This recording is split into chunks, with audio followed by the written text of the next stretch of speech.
Very well. I'm Jean-Bernard Leon Foucault. I'm a French physicist, and I've also taught myself to be a bit of an experimentalist.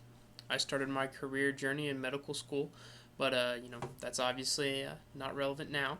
But in 1851, I created the pendulum experiment that used only simple pendulums, like we know, to give the first direct physical proof that the Earth is rotating on an axis.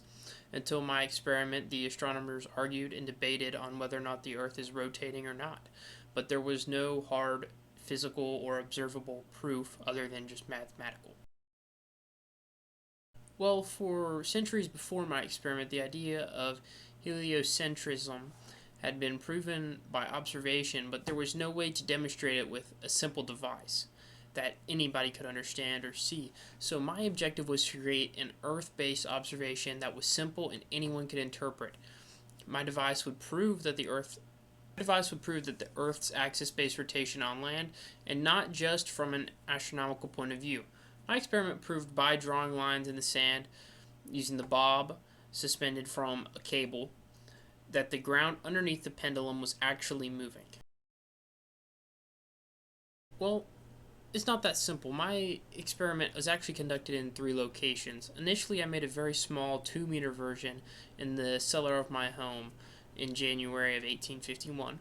This was mainly for my own proof of concept before I decided to scale it up.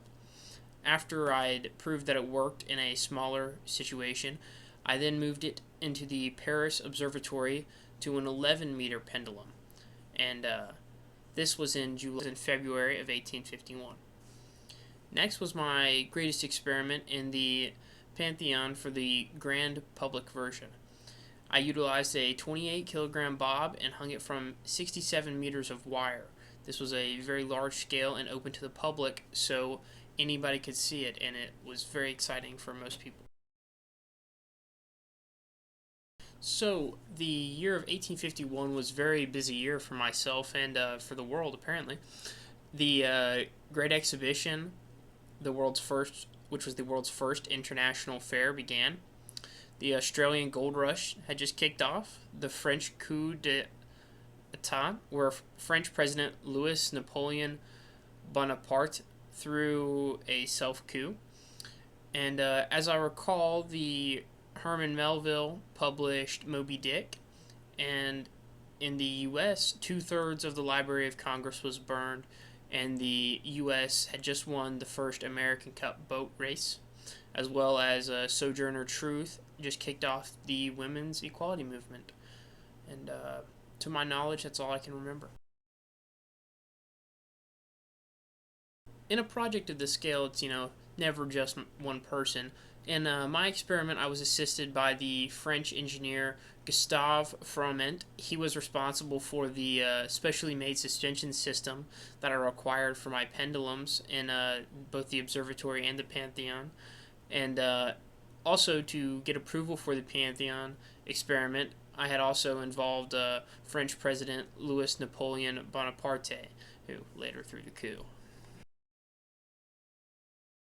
Role in the project, I was the inventor and lead scientist for the experiment. I first created the idea in my cellar, as you know, the 2-meter version, before scaling it up. So I was the initial designer, and I created the idea, tested the idea first in 1851, and then I later conducted the other 2 experiments scaled up with the assistance of others.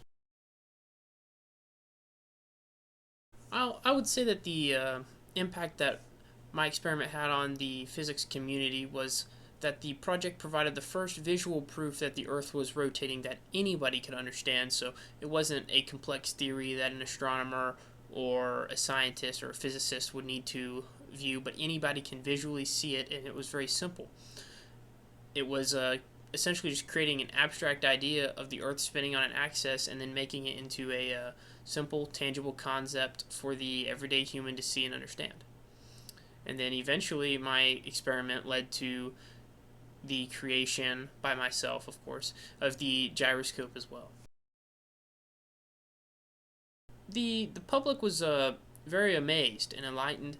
There was still some controversy around it, but many traveled great distances to see the pendulum, and many countries even later such as the US, started demanding to create their own pendulum so they could have an observable pendulum in their own country.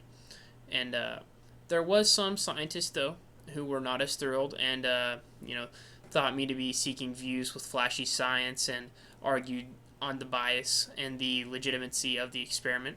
But overall, I had a very large crowd